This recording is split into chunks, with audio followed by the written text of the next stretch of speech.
The House will come to order. Prayer by the chaplain.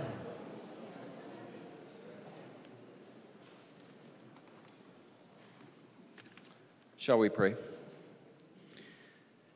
Dear God, you who have been our help in ages past and are our hope for years to come, we acknowledge today your presence among us.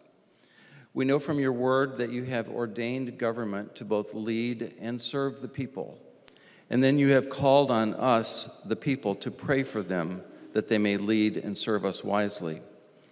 I thank you today, Lord, for each and every member of the House and for their desire to serve the people of this great state. In our diversity, may they seek to find those common bonds that unite us and build us up. I pray that you give them wisdom, courage, and strength to act justly, to love mercy, and to walk humbly with our God, in whose almighty name we pray. Amen. The chaplain for today is Major Robert Dolliver from Salvation Army, Northern Division, Minnesota and North Dakota. Pledge of Allegiance. Please remain standing and recite the Pledge of Allegiance to the flag of the United States of America. I pledge allegiance to the flag of the United States of America and to the republic for which it stands, one nation under God, indivisible, with liberty and justice for all. The clerk will take the roll.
So there are some libertarians that are way over the top, and there are some that aren't. Remember, fire service was something that was private.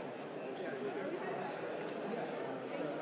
now we took something that was the private sector responsibility. Now there's some public things that we're going to go to the private. You know, I'm going to have a video.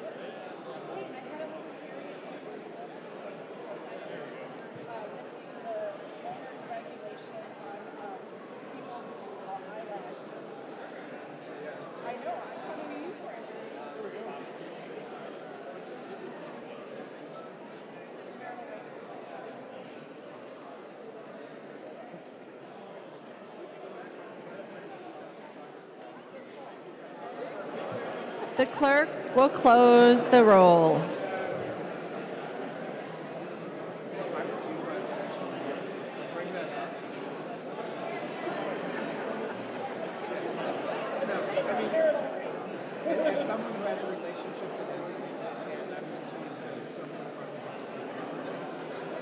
A quorum is present.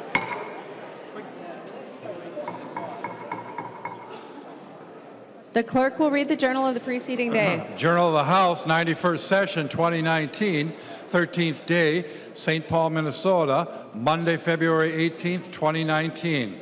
If there is no objection, further reading of the journal will be dispensed with, and the journal will stand as corrected by the chief clerk. Hearing no objection, the journal is approved as corrected by the chief clerk. Reports of standing committees and divisions. A copy of this order of business has been placed on each member's desk. If there is no objection, the reports will be adopted. Hearing no objection, the reports are adopted. Second reading of House Files. Second reading House File number 608. Second reading. Second reading House File number 619. Second reading. Second reading House File number 721. Second reading. Second reading Senate File number 758. Second reading.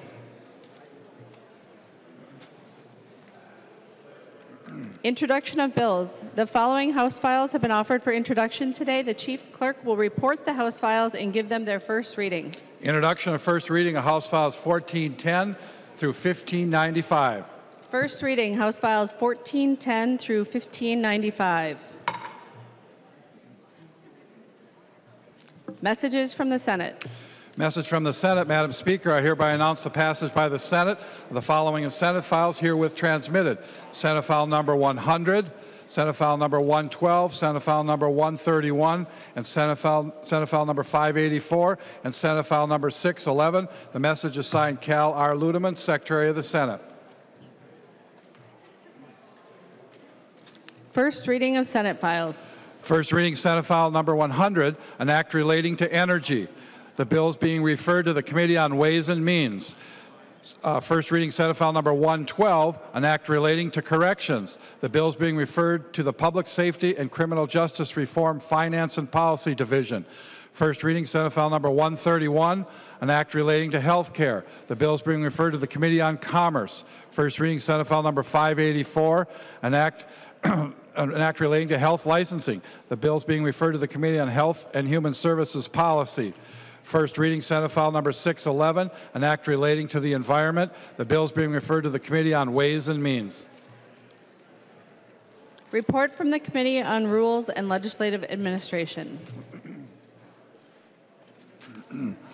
Winkler from the Committee on Rules and Legislative Administration, pursuant to Rules 1.21 and 3.33, designates the following bills to be placed on the calendar for the day for Thursday, February 21st, 2019, and establishes a pre-filing requirement for amendments offered to the following bills. House File numbers 15, 148, 14, and 58. Calendar for the day. The first bill on the calendar for the day is House File 15. The clerk will report the bill. House File number 15, number 1 on the calendar for the day, an act relating to public safety, the first engrossment. I recognize the author, Representative Stephenson, who will explain the bill. Thank you, Madam Speaker, and members, and for people who are watching on television or online, I want to tell you that this bill deals with a very difficult subject and that my comments will be very direct. Members, under existing Minnesota law, if a man drugs his wife and then rapes her while she is unconscious, he cannot be prosecuted for rape. We like to think of so-called marital rape exceptions as an artifact of history, as a relic of a time when a woman was considered the property of her husband. But the sad truth is we still have a limited marital rape exception on the books today here in Minnesota. And members, don't be fooled into thinking that this is an academic discussion or some antiquated piece of law that no one pays attention to any longer. This happens. This happens every single year. In fact, the Sentencing Guidelines Commission estimates that repeal of this statute will result in 7 additional convictions every year. That is 7 people who are not getting the justice they are due because of this law. I also want to point out a Minnesota Court of Appeals decision, State v. Goswich, which was decided on December 31st of 2018. And in that case, a man had sex on multiple occasions with a woman who, and I'm quoting from the decision, according to the psychological assessments, functions at the mental capacity of a 7 to 8-year-old child. He was charged by the Brown County attorney, but 6 weeks before the trial, the defendant married the victim. The trial court dismissed the case, pointing to this statute. Now, fortunately, the Court of Appeals reversed, citing in part the possibility that interpreting the voluntary relationship defense as applying to marriages occurring after the fact would, quote, permit or even encourage an actor to marry in order to avoid culpability for criminal conduct, re-victimizing the victim. Members, the Court of Appeals was right to think about the perverse incentives that this law creates. We should all consider those incentives as well. As an aside, that decision was 2-1. One judge would have upheld the dismissal. We were one vote away from that case being dismissed. But you don't have to take the word of the Minnesota Sentencing Guidelines Commission or play what if with State v. Goswich. I want to take a moment and tell you the story of Jenny Thiessen, who lived this nightmare herself. Members, many of you had the chance to hear Jenny tell her story during the committee hearings on this bill. But for those who didn't, it's a story of how Minnesota law is failing. Just about 2 years ago, Jenny discovered that her husband was being investigated for making video recordings of his coworkers while they were using the restroom at work. During the investigation, police seized her husband's laptop. There was a lot of media on the laptop, and the investigators asked Jenny to review some of it. Can you imagine her horror when she found on that laptop a video of herself, unconscious, helpless, and being raped by her husband? To add to the absolute horror of the situation, as the video progressed, the camera angle changed, and Jenny saw that her 4-year-old child was asleep on the bed next to her. The Anoka County attorney filed felony-level criminal sexual conduct charges. But the same day, Jenny received a phone call from the county attorney's office letting her know that the case had been dismissed. Her husband's defense attorney had pointed out that the so-called voluntary relationship defense in Minnesota meant that because Jenny was married to her rapist, he couldn't be charged with felony criminal sexual conduct. He'd never be prosecuted for raping Jenny. He'd never have to register as a sexual predator. There would be no true accountability for her husband and no justice for Jenny. Eventually, her husband was charged with a lesser offense, invasion of privacy, a gross misdemeanor. Earlier this year, he served his sentence, 30 days in custody with work release. Members, this gross miscarriage of justice would leave most people feeling helpless, but not Jenny Thiessen. In her own words, the day she learned that the county attorney would be dismissing charges against her husband because of the marital rape exception, she was devastated and scared, but she quickly pivoted to action. She told our committees, quote, "That night I struggled with the news I received, watched some Harry Potter with my kids, and by the next morning I was ready to go to work to make sure that no one in a similar situation hears, 'I'm sorry, the charges have been dropped.'" Members, Jenny Thiessen is in the gallery today. She's here today, as she has been at each and every stop along the way, to make certain that no one else is denied justice as she was. I want to express my absolute and profound gratitude to her for her persistence, her courage, and her service to the people of Minnesota. Members, Jenny has done her part. It's time for us to do ours. With your yes vote today, you can help us send Minnesota's marital rape exception where it belongs, to the ash bin of history. Thank you. There are no amendments at the desk. The clerk will give the bill its third reading. Third reading, House File Number 15. Third reading. Discussion.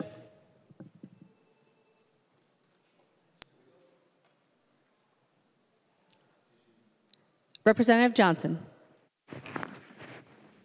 Madam Speaker, first of all, I want to thank you for moving this bill forward so quickly. As you know, you carried this bill last year, and I included in the omnibus bill that it was unfortunately Governor Dayton vetoed. It's time this bill moved. This is the same bill with one minor exception from last year. In the Judiciary Committee, I added an amendment, and that amendment was to change the enactment date from the end of July to enact it on the final day of passage. This is a good bill. It needed to be done long ago. Members, please vote green. The member from Hennepin, Representative Winkler. Madam Speaker, members, all Minnesotans deserve to be safe, especially with their families, partners, and spouses. Every Minnesotan deserves the opportunity to seek and receive justice when they are the victim of a crime. This session, we are working to combat sexual assault and gender-based violence in a number of initiatives. The Missing and Murdered Indigenous Task Force, statute of limitations for rape, funding for prevention of sexual violence and domestic assault, there is a lot of work that we need to do this session, and I hope that we can all come together, as we will around this bill, to support these important changes. Minnesota is one of just 13 states to continue to have a marital rape exemption. And we know that victims of sexual assault are less likely to report crimes to police, especially when they think nothing will be done. It's important that we take this step, and it is very important that we do so, I think, together today unanimously. I want to thank Representative Stephenson for his leadership, and I want to thank the Speaker for her past leadership on this very important bill. And members, I look forward to all of us together taking a step forward towards justice for all people of the state of Minnesota. The member from Anoka, the author of the bill, Representative Stephenson. Thank you, Madam Speaker. Members, many of you will know that I'm a prosecutor for Hennepin County in my day job, and I can remember learning in law school the 17th century English common law principle that a husband could never be convicted of raping his wife, because by consenting to marry, the wife hath given up herself to her husband. I'm sure that many of us, and hopefully all of us, feel that those words are repugnant. And it's time we reject them. It's time that our laws match our values. On behalf of Jenny Thiessen and on behalf of all of the people who are wrongly denied justice each and every year, I urge your green vote. Thank you. The clerk will take the roll.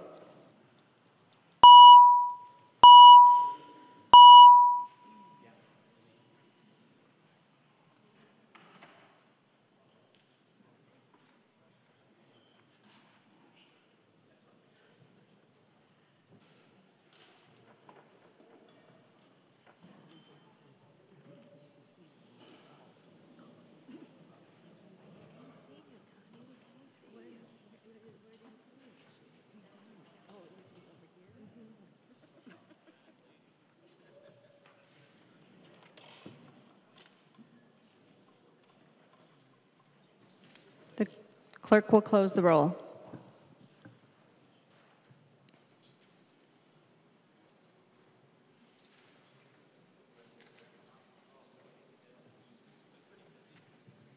There being 130 ayes and 0 nays, the bill is passed and its title agreed to.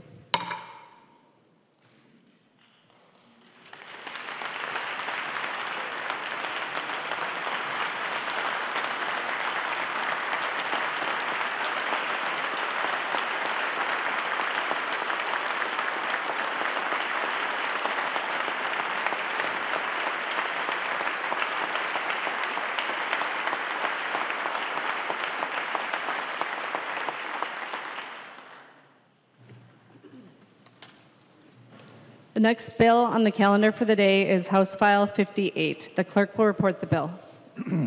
House File number 58, number 4 on the calendar for the day, an act relating to transportation.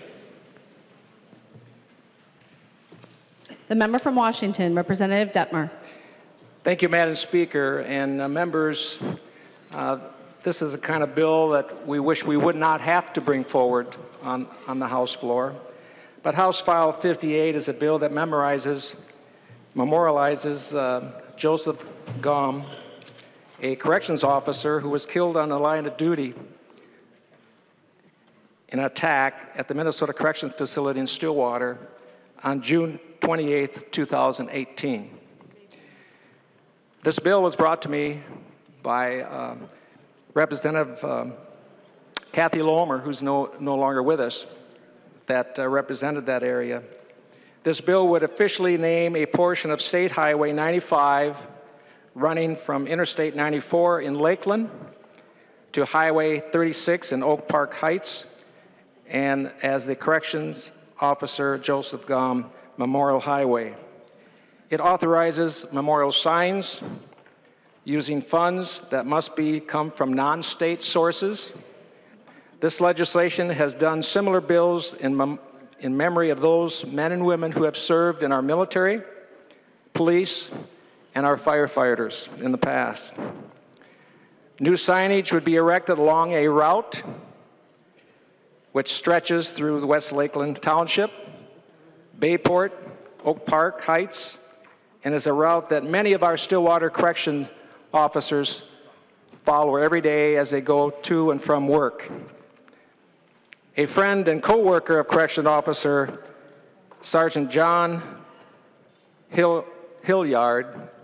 testified in committee, and I quote, "One of our brothers at Stillwater Corrections Facility was violently murdered, and our institution has been hurting for the past 7 months. We are trying to come together, and we're trying to fix things, and we need a bill like this goes a long way in the healing process," end quote.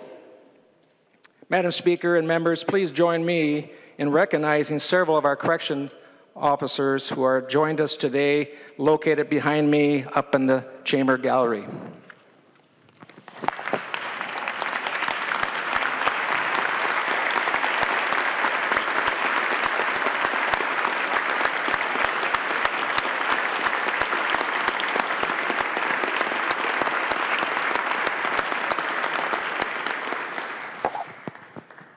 Madam Speaker and members, with this, I ask for your support, a green vote on House File 58, a bill that memorializes the service of our corrections officer, Joseph Gomm. Thank you very much. There are no amendments at the desk. The clerk will give the bill its third reading. Third reading, House File number 58. The member from Washington, Representative Christensen. Thank you, Madam Speaker. And I want to thank Bob Dettmer for bringing the bill forward. I am the representative and a resident of the Stillwater area. I would like to, once again say thank you to Bob Dettmer and also give my heart out to the family. I hope that this is a small measure that may help you to heal and to recover from your tragic loss. And also a call out to the CO officers above and say that we are continuing to work to make conditions better at the Department of Corrections and at the Stillwater Prison. And so I'm proud to represent you. I'm proud to represent the Gomm family. And once more, thank you so much, Bob Dettmer. Thank you. Any further discussion? Seeing none, the clerk will take the roll.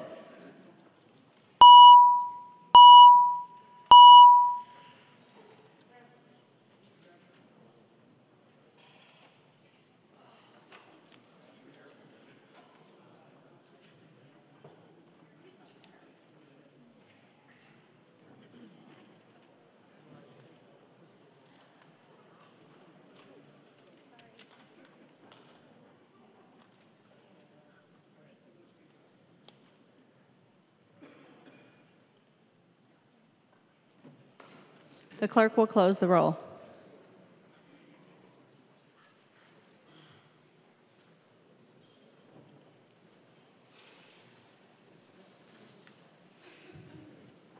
There being 129 ayes and 0 nays, the bill is passed and its title agreed to. The next bill on the calendar for the day is House File 148. The clerk will report the bill. House File number 148, number 2 on the calendar for the day, an act relating to health. I recognize the member from Dakota, Representative Huot, to explain the bill. Thank you, Madam Speaker. The purpose of this legislation would add basic life support ambulance services to the community EMT statute. The initial legislation allowed emergency medical technicians that were part of a medical response to become community EMTs. The purpose of the proposal clarifies and adds basic life support ambulance services to train as community EMTs. Also, when the Ambulance Association initiated and secured the EMT legislation, it was an oversight not to include basic life support ambulances.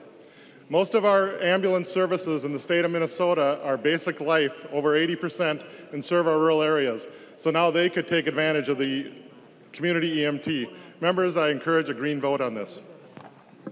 There are no amendments at the desk. The clerk will give the bill its third reading.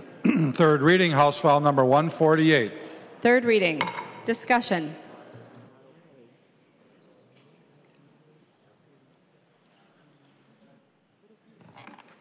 That's okay, Speaker. Madam Speaker. The font is very tiny here. Give me just a second. The member from Traverse, Representative Backer.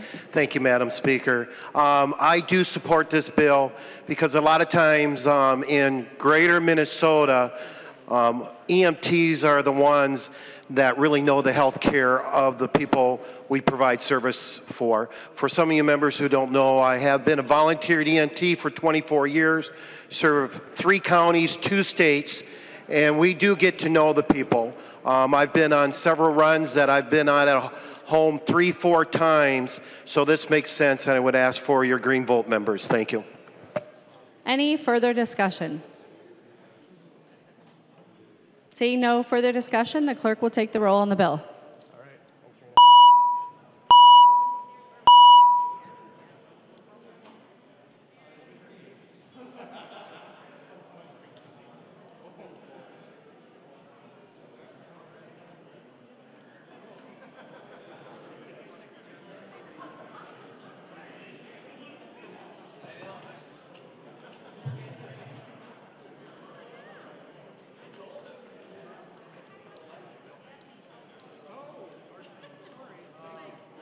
The clerk will close the roll.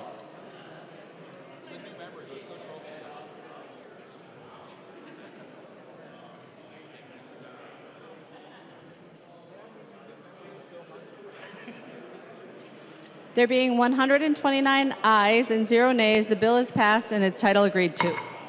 The last bill on the calendar for the day is House File 14. The clerk will report the bill. House File number 14, number 3 on the calendar for the day, an act relating to elections. I recognize the member from Hennepin, Representative Nelson, to explain the bill. Thank you, Madam Speaker and members. House File 14 is the HAVA bill, a bill we've talked about earlier in the week. A little history about this. After the Gore-Bush election and all the problems that came about that, the U.S. Congress passed the Help America Vote Act, or HAVA. This was used for, and given money to the states to upgrade election equipment across the country. The word at that time, and since then coming out of Washington, it was that this was a one-time grant of money and there wasn't going to be any money in the future. Then in 2016, the last presidential election, we had all sorts of problems with people trying to hack into our election systems. And luckily, they did not get in. And Minnesota is one of those states that they tried to get into our election system. Now, if they got in, that's a very scary proposition because there's a lot of data on our voters and our citizens in those voter systems the Secretary of State keeps.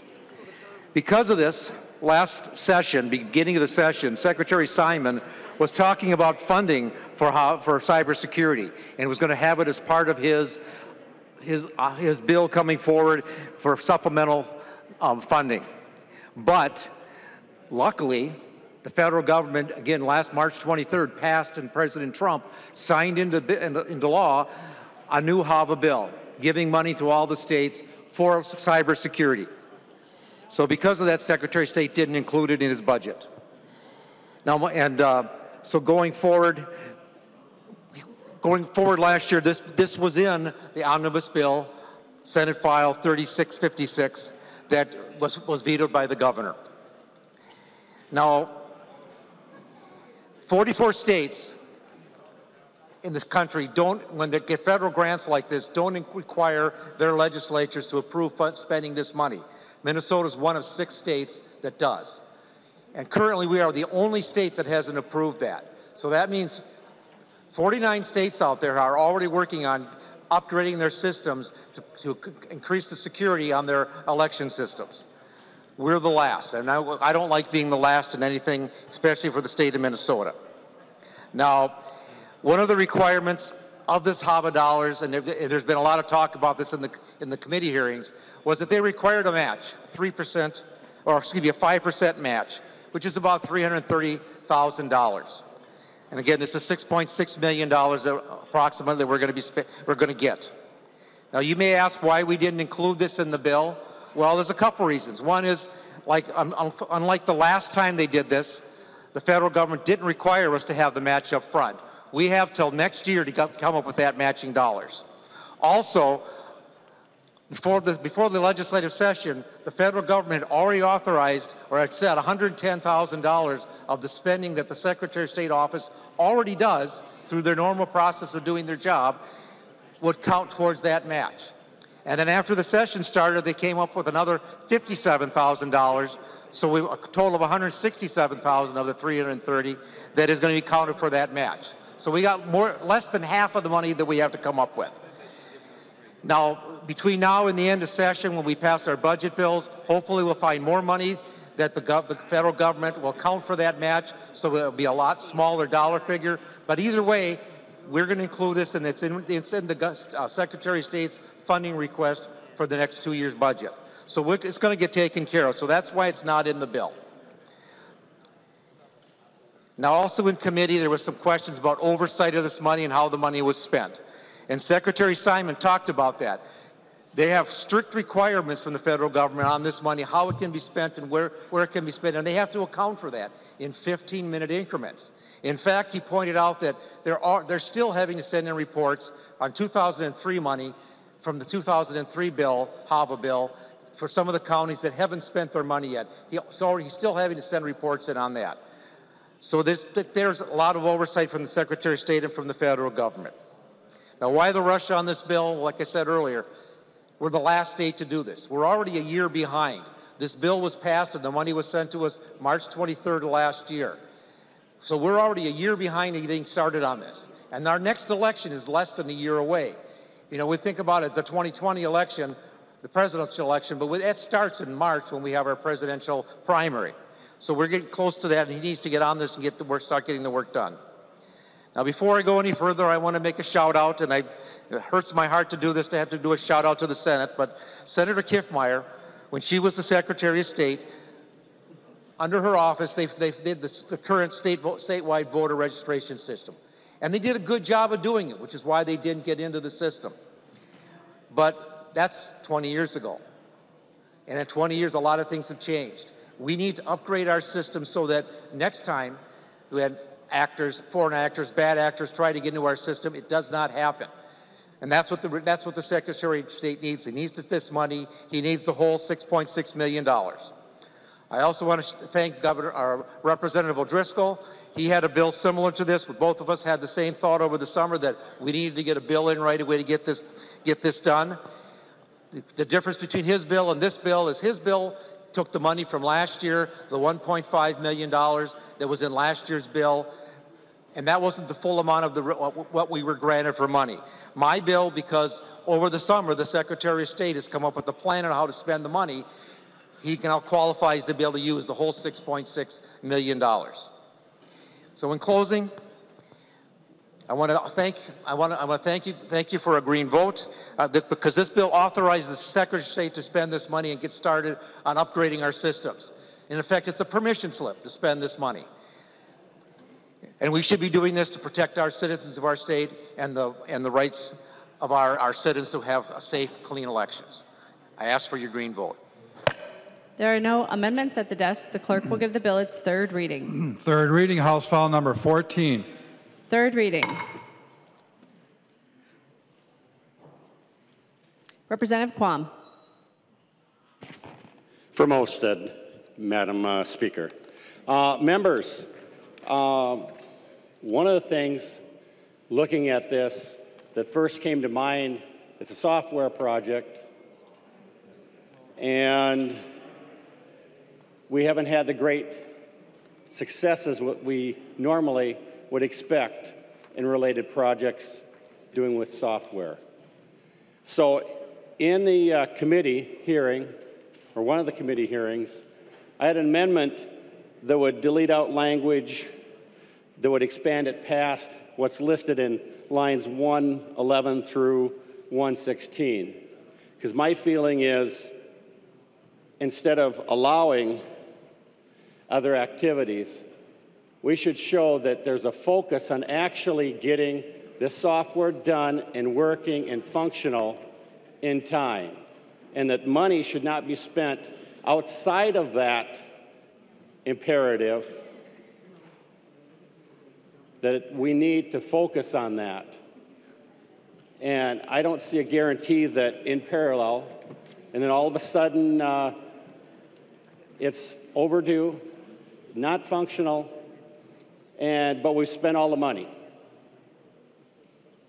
I am disappointed that they didn't take the amendment that would take out that and make it clear that we wanted these funds to ensure that we have an updated software for our elections. And it's been stated the timetable is short. Well, we haven't had a great luck on timetables either. The most recent one was Minlar's, which came online after 8-9 years and still has some issues. And you don't have to look at your watch. You need to look at a calendar and have a couple years of calendar to show that there are still some problems. So my issue with this bill is that it really needs to focus on that. It should never have been allowed to move forward with, but not limited to, any of the following. So I guess I'll vote no until you actually have the language to make it clear that we're going to actually do this. Thank you. The member from Dakota, Representative Halverson. Thank you, Madam Speaker, and I want to rise in favor of this legislation and speak to the concerns that were raised about how the money is going to be spent. Let's be very clear about the system we're talking about. We're talking about the statewide voter registration system. Now, voter registration in Minnesota went through a very serious audit in the last session by the Office of the Legislative Auditor to make sure that we had a system that was intact, working for the people, and making sure that Minnesotans who are eligible to vote and got their vote counted. At the same time, we were running such a successful program with our statewide voter registration system. We also know, because the Department of Homeland Security got in touch with our Secretary of State and said, we have news for you, Minnesota.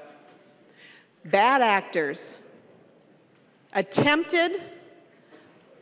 some phishing, did a little poking around your database and the database of a number of other states. Now, Minnesota's database was strong. We didn't even receive any kind of break or any kind of attempted break-in to our database because our database is strong. Other states were not as lucky. We know that these hackers, international hackers who want to infiltrate our elections exist. The Department of Homeland Security of the United States knows that they exist. And so the United States government dedicated funds for every single state to put toward their voter registration system to make sure that our systems were as strong as they could be and that voters are protected. Every state in the union except the state of Minnesota has allocated the funds and gotten their money working. I'm not happy that Minnesota's behind. It's time that we pass this bill and allocate the funds. That's all it's taking. That's all it's taken is us. But the good news for Minnesotans is that our system is strong, and we know it's strong. And we're actually pretty far ahead of other states. I got to sit on the HAVA planning group with the Secretary of State's office, and there's a lot of people who are having input from our local government officials to elected officials at the state level to make sure that our system is as strong as possible at every point in the system. The funding that's provided here is planned for and has been planned for prior to the federal government even releasing the funds. It was an ask that was going to be made by the Secretary of State. And here we are, we're going to sit on it some more. With regard to the technology is not at risk. This is a system that was built, as Representative Nelson said, back in 2004, I believe, and has served Minnesota very well. But like anything, any infrastructure built back in 2004, it's time for some modernization and some updates, and we recognize this. So I urge all members to support this legislation and get us rolling on our updates to our statewide voter registration system so that the next election voters can feel secure that their votes count. Thank you.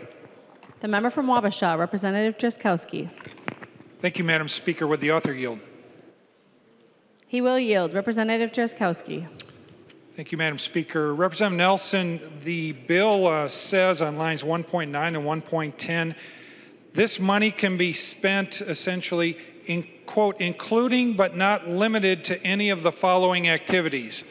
Representative Nelson, why do we have such broad discretion for the Secretary of State to spend this money, which appears to me to be for anything he wants to spend it on? Representative Nelson. Thank you, Madam Speaker, and Representative Drazkowski.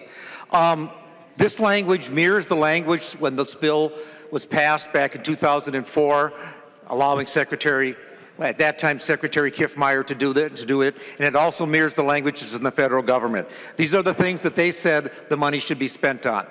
And again, he has to account for this money in 15-minute increments. He's got to make sure that he's got to report back to them for them to say, yes, this is a proper way of spending this money. So that's why the language is there, is because this comes out of the federal government and it mirrors the language we've used in the past, the last time we did a bill like this.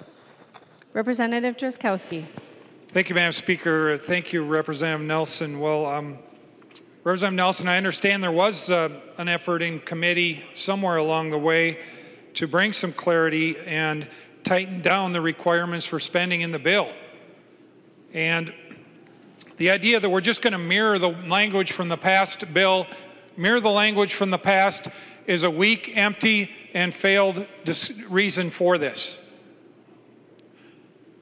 Representative, we have enough examples of failure in state government to actually spend money the way it's supposed to be spent. We can start with MNLARS.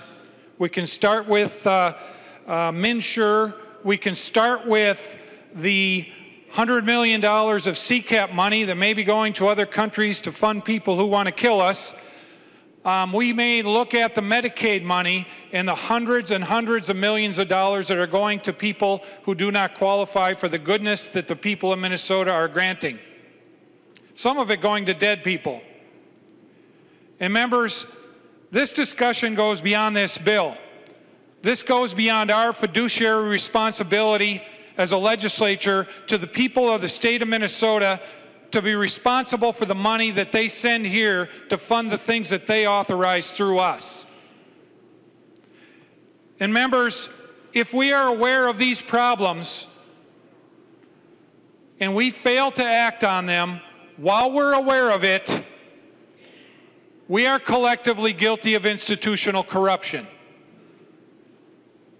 And members, I am not going to vote for this bill that affirmatively provides to the agency the ability to apparently spend this money on whatever they want to spend it on, when we've got a culture around here and around state government that is so out of whack in its responsibility to the people of Minnesota. I am not going to be voting for that. And I hope you don't either. Members, there was opportunity to bring some specificity, clarification, and responsibility to this bill. Now, there seems to be a race to spend $6.6 million. I saw 2 bills come up the other day on the floor, 2 amendments. Let's get our bill here first so we can spend this money as fast as we can, and we can take credit for spending this money. Members, this is the bill. Give the money to the Secretary of State and let him spend it on whatever he wants. And then maybe we'll figure out afterwards, we'll go in with some forensic people and try to discover where the problems went wrong, like we have with the other hundreds of millions of dollars of taxpayers' money. Members, we need to send this back to committee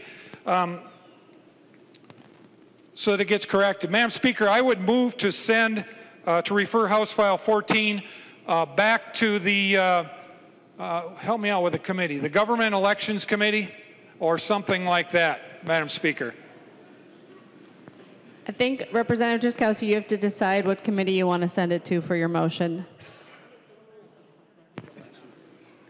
It needs to go, Madam Speaker, to the Government Operations Committee.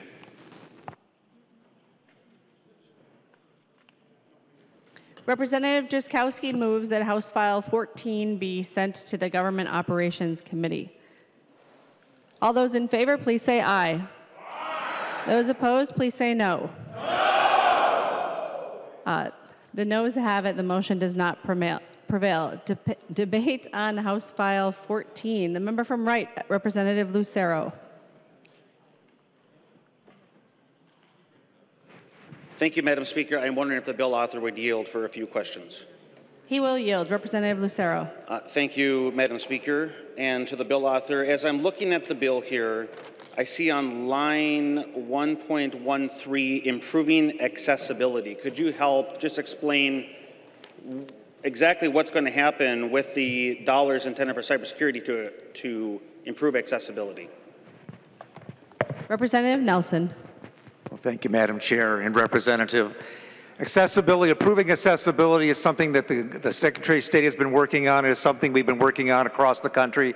It's to allow people that have physical disabilities to be able to vote better. We've had bills in the last year dealing with this, about allowing blind and visual people with visual problems to be able to have the machines read to you, and that some of this money can be used to improve those systems, and that's part of it. Also, to some of the questions that have come up, the last two speakers, one of the reasons why that last line is there about, and other things that might come up, is because things come up that we didn't plan on. When they may get in there, they may find something that they need to improve on. That's why they have the flexibility to spend that money. Also, for all those people that are bringing up all these problems that we've had with Minute in the past, you should be rest assured, Minute has nothing to do with doing this programming. The Secretary of State's office has their own programmers. They hire them internally or externally, but it is not Minute that does that. So you can rest assured that some of the issues that people are bringing up about all these programs that they're saying failed, Minute won't have anything to do with programming this. Representative Lucero. Thank you, Madam Speaker. On line 1.15, implementing security improvements. Could you expand upon that?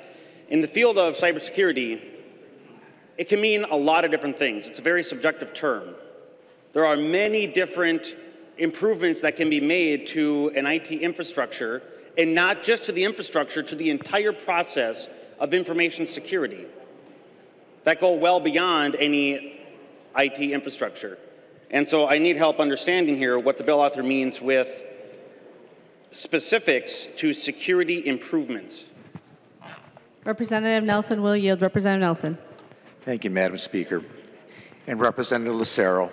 Again, this language that's here is the language from the federal government, but some of this goes down. I'm not the IT person that could explain all the intricacies of this, but some of this comes out of the meetings that the Secretary of State has had with Homeland Security and with the federal government about things that they can do to improve security. And some of that stuff the Secretary of State could not talk about, because some of that stuff he's under gag order from the federal government. It's stuff that he's been told, problems that they've had, things to look at, things to fix, and it's things that we don't want to broadcast out there on an open channel to give hackers an idea of where they can go to get into our systems. So that's why the language is the way it is to allow the Secretary of State to do the stuff and the programmers that he hires to do the stuff they need to make sure we have a secure system and prevent the cyber hacking.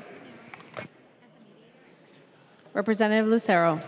Thank you, Madam Speaker. So I don't like throwing money into a black box. And essentially what we're doing is giving the Secretary of State nearly $6.6 million with very vague language. And I don't buy the line that we just can't know, we just have to trust him. Somebody has to make the decision on where the dollars are going to be spent and in which areas within a cybersecurity program. And one person's opinion of where a risk may lie can be vastly different from a different area where risk may lie. And so I'm not comfortable just sending the money to him without more details and more oversight. And as Representative Quam and Drzkowski enumerated, we have a long history here of spending millions of dollars, actually I'll use a better term, squandering millions of dollars. And we have an opportunity to not repeat the mistakes of the past. The triad within cybersecurity that we as professionals are seeking, a three-letter acronym, CIA, confidentiality, integrity, and availability. And when I am hearing the much of the focus, it's been on confidentiality, encryption, and other areas, authentication maybe. But an area that I hear lacking in many of the conversations is on the integrity. And so one of the areas that I'm very concerned about is if we have a very robust system with all of the enhancements to cybersecurity and the technical aspects, but the data that's contained within this very secure system is in and of itself corrupt or lacks integrity, then we've defeated the purpose and we haven't done our due diligence as fiduciary responsibility, our fiduciary responsibility to the citizens of Minnesota to grant them the confidence that they should have in the integrity of the information within a secure system. And so I don't see any language in here at all. I don't see the word integrity or anything to that effect. So that's why I would like more detail on how the dollars will be spent. The Secretary of State's budget is approximately the same amount of money on an annual basis, $6.6 million per year. And so we're giving him almost the equivalent of his entire annual budget with very little oversight and direction. For example, 1.14, another, I won't ask the bill author to yield, but 1.14 says preparing training materials and training local election officials. Isn't that already happening? Does the dollars that the Secretary of State has in his budget already allow for training local elected officials and for training materials? And would this not be doubling up on those efforts? So again, members, I would urge a red vote on this bill, HF 14, until we get more details that we as this body can have the confidence that the dollars will be spent in the areas with the highest priority of risk and not just using some flashy terms, scanning. You know, I've heard scanning in the headlines the last couple of years. And I'm embarrassed for the people when they use the word scanning as their example of hacking, because scanning is the most basic of activities that happens and should not be used as an example of our systems being compromised. So again, we need to have more oversight, more detail on how the dollars will be spent. So at this time, members, I would urge you to vote red. Thank you. The member from Hennepin, Representative Long. Thank you, Madam Speaker. I just want to remind the body that this is federal dollars. The $6.6 million is currently sitting in an account that is with the state that we just need to pass this bill to have access to. The Election Assistance Commission is responsible for overseeing these federal dollars, and they have a very helpful section on their website which says, how can states use the funds? And they explain the 6 criteria for how the states can use the funds. I won't read through all of them, but one is replace voting equipment that only records a voter's intent electronically with equipment that utilizes a voter's verified paper record. Second is implement a post-election audit system that provides a high level of confidence in the accuracy of the final vote tally. They have specific criteria. Chair Nelson has already testified that they are required to be reported to by the Secretary of State in 15-minute increments. I have full faith and confidence in the federal government's oversight over the federal dollars, which are sitting out there, and currently we are the only state in the nation that are not using these dollars. As Secretary Simon testified in our committee, that means that we have a big red target on our backs, that we are the only state that is not moving as fast as the others to upgrade our election system. So I'd urge a green vote. Further discussion. The member from Hennepin, Representative Winkler. Madam Speaker and members, I expect that we will have many disagreements this session on election law issues and campaign finance issues. We have certainly had very robust disagreements in the past. The issue of voter ID, voter fraud, automatic voter registration, there's a whole range of opinions that we have on whether or not we should make changes to our election system. I would hope, however, members, that we could agree that spending $6.6 million on federal funds that are available for nothing else to enhance our election system's security is a good thing. Regardless of where we come from, we should be able to agree that spending that money to improve the integrity and security of our elections is a positive thing. And this should be an example this session of work that was left undone that we can pick up from the table and work together on and get done early. We will have plenty of disagreements. We have plenty of disagreements on things where we really are different. But where we basically agree, I don't know why that should be a barrier to passing a piece of legislation.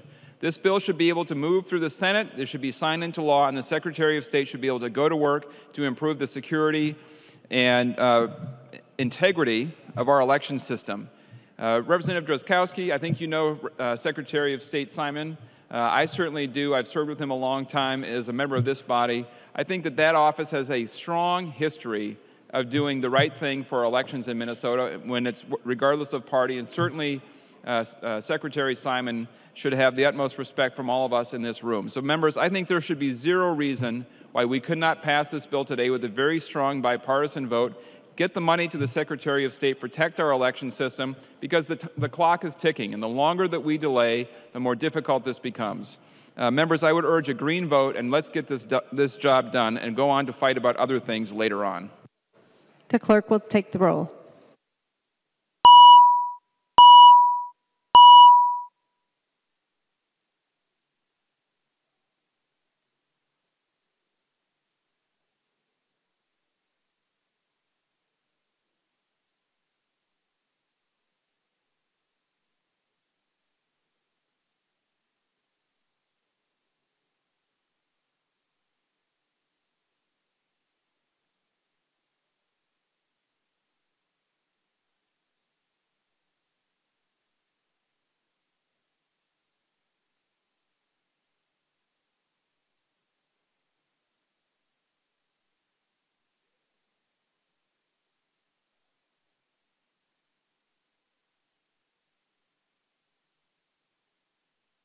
The clerk will close the roll.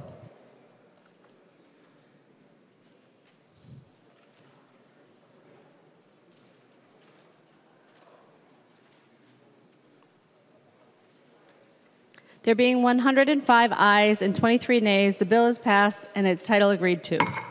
Motions and resolutions.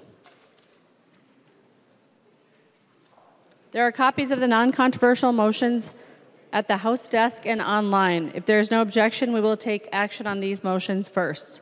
Hearing no objection, the motions prevail.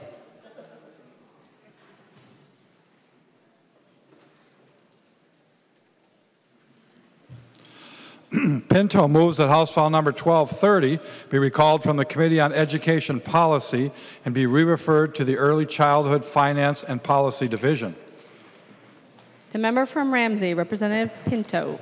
Thank you, Madam Speaker. Members, this relates to House File 1230, which contains some provisions related to the pre-kindergarten program. They actually come from the bill that passed the House and passed the Senate last spring, vetoed by the governor. They were that bill was referred to the Education Policy Committee and should, in fact, have been referred to the Early Childhood Finance and Policy Division. I've spoken with the chairs of both committees. I am the chair of one of those committees, and we are both agreeable to this motion, and I would ask the members support it. Discussion. All those in favor, please say aye. Aye. Those opposed, please say no. The motion prevails. Cotiso Watun moves that House File Number 1268 be recalled from the Committee on Taxes and be re-referred to the Committee on Ways and Means. The member from Hennepin, Representative Cotiso Watun. Thank you, Madam Speaker. So House File 1268 is a bipartisan bill to make our angel investor tax credit permanent. It was initially referred to the Taxes Committee, but there are some things that need to be worked out in the Jobs and Economic Development Division. After speaking with all three chairs, it makes sense to start there. So I'm looking to have it referred to Ways and Means, where it can then be referred to Jobs, to return to taxes later on. I'd appreciate member support. Discussion. The member from Dakota, Representative Garofalo. Thank you, Madam Speaker. Would the chair of the Jobs Committee yield for a question? He will. Representative Garofalo. Madam Speaker and Representative Mahoney, I just want to make sure this bill isn't being sent to your committee to die. Have you pledged to the author to give it a hearing? Representative Mahoney. Representative Garofalo, this is the legislature. Nothing ever dies here. It just gets a study group. Any further discussion? All those in favor of the motion, please say aye. Those opposed, please say no. The motion prevails. Announcements. The member from Isanti, Representative Doubt. Thank you, Madam Speaker and members. I'm actually encouraged to hear that nothing's going to die this session. My members are very encouraged to hear that. Actually, I'm rising because I'm a little disappointed. Last night, we went to our caucus meeting. It's been the tradition of this chamber that we set aside a couple of hours each week that we don't interrupt for caucus meetings. And those are important. Maybe they're more important to the minority because we don't always know what's coming up. But with the governor's budget coming out and a lot of other things to talk about, we value that caucus time, and it's a time that we speak with each other and learn from each other about what's in all these bills and what's in the governor's budget and so forth. We have been flexible with adjusting the time because we know there's other stuff going on. Last night we went to our caucus, which was supposed to start at 4:15. The committee that had ended at 4 o'clock in that room didn't end until about 4:15, and it was about 4:25 before the public and the committee carts and all of those things were out of the room so we could actually start our caucus meeting. And I noticed about 5:20 members of our caucus were leaving. Significantly, 10 members had gotten up and left. And then I asked, what's going on? Where are people going? And the answer I got was, well, committees. And I said, we can't have committees starting while we're in caucus. You can't have committee meetings while we're in caucus. We've never done that before. And I want to give you credit because last night you called an exec board meeting between our leadership team and your leadership team to talk about a few issues. And I don't know that we've really done that in the past. And I appreciate the openness and willingness and wanting to do that. You raised a few issues of which I think I agreed with a couple of them and pledged to work a little better together to make this place function a little better. But I raised an issue at that meeting, and it was this issue. It was about setting aside and respecting that 2 hours worth of caucus time so that we can meet together as a caucus and talk about a lot of issues. And so last night we got about 1 hour of caucus time, but you all pledged that you would respect that time. You said, well, why don't we do 4:15 to 6:15? And I said, why don't we do 4:30 to 6:30? Because the room wasn't clear by 4:15 and we couldn't start until almost 4:30. And I know that you agreed to that. Today, staff went back and forth and amongst the staff at the staff level agreed to set aside a 4:30 to 6:30 every Wednesday night for caucus. And you gave us your word that we would respect that time. And not only I feel that way, but my leadership team feels that way. And I think your word has to mean something. And I want to tell you how disappointed I was to find out that numerous committees today were announced to be scheduled during that time next Wednesday night, including one that's supposed to start at 5 o'clock in Edina, Minnesota. So I don't know that my members can be here in caucus until 6:30 and make it to the hearing at 5 o'clock in Edina. I don't think that's possible. And I know you didn't do it on purpose. I know it's a matter of this group not talking to that group or this person not talking to that person. I know that it's not intentional. But when you give your word to someone that you're going to respect that, it's the only issue I brought up last night. And I think you know me well enough that I don't bring up an issue unless I'm irritated and I really care about it. And I do believe that this institution needs to protect that time because this place is busy every other hour of the week. And if we don't set aside that 2 hours, there won't be time for us to meet together as a caucus. So I'm going to ask that you keep your word, that you respect the time that you committed to last night, and you did commit to it. You did give us your word that you would respect that time. So I'm going to ask that you live up to your word and not have caucus meetings during that 4:30 to 6:30 every Wednesday while we're in session. Excuse me, committee meetings, because that time is set aside for caucus. So I'm going to ask that you respect that and that you keep your word. And I do not think that that's too much to ask. And I know that there's nobody else in this room that thinks that that's too much to ask. That has been the tradition of this place, and I believe we need to respect that time. So I'm not asking a question, but I assume that the majority leader would like to respond to that. But Ryan, this is one of those deals where we need to work together and we need to respect each other. And there are going to be times when you come to me this session and say, hey, can we not make a big deal out of this or that, or can we work together to solve this or that? And for the good of this institution, I'm going to help you. And this is one of those times right now where I'm asking for your help. So cancel the meetings next week, reschedule them for some other time, and keep the word and commitment that you gave to me last night. Thank you, Madam Speaker.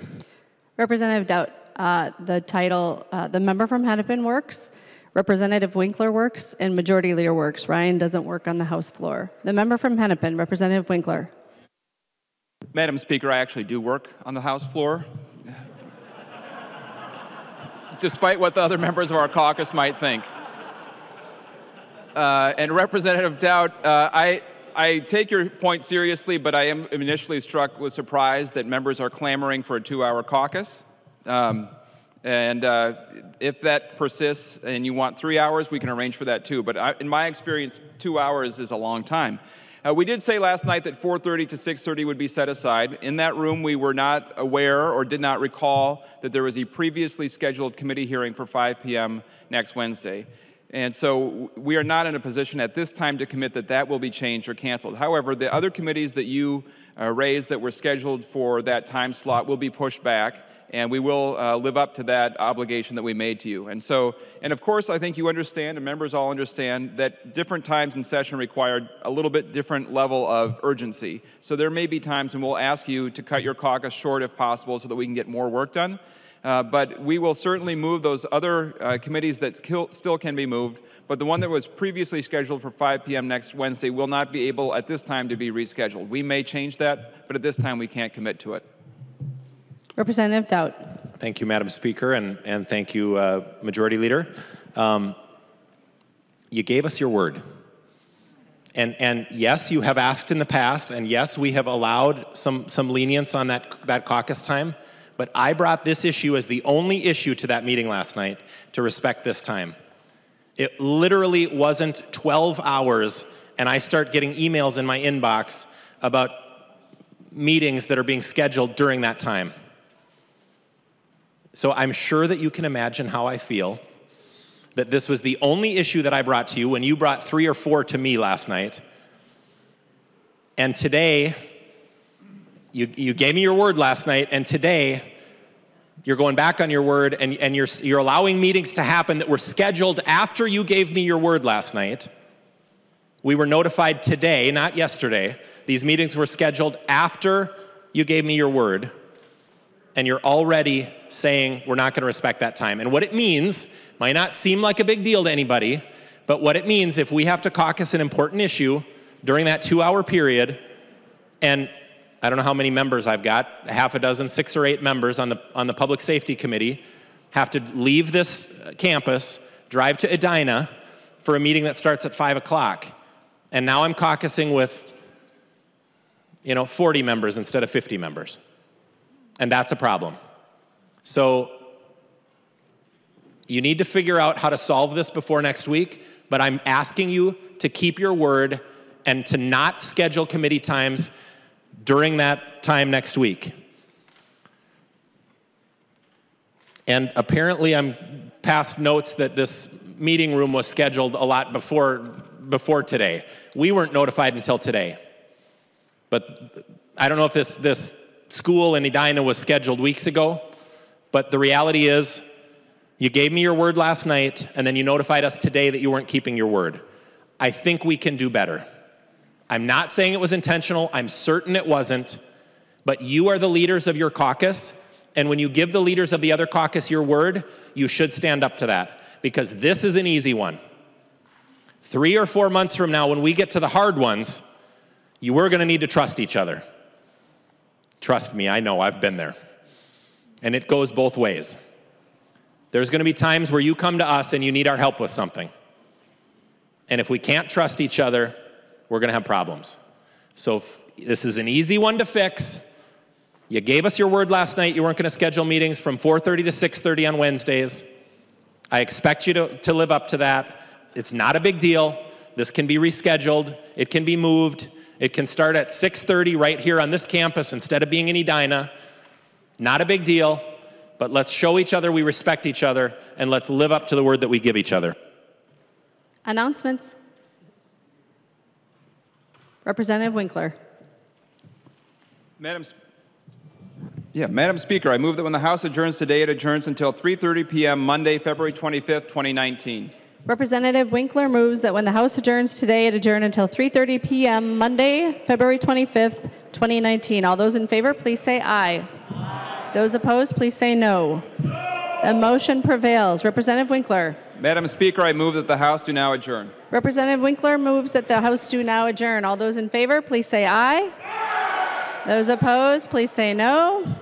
The motion prevails. The House stands adjourned until 3:30 p.m. Monday, February 25th, 2019.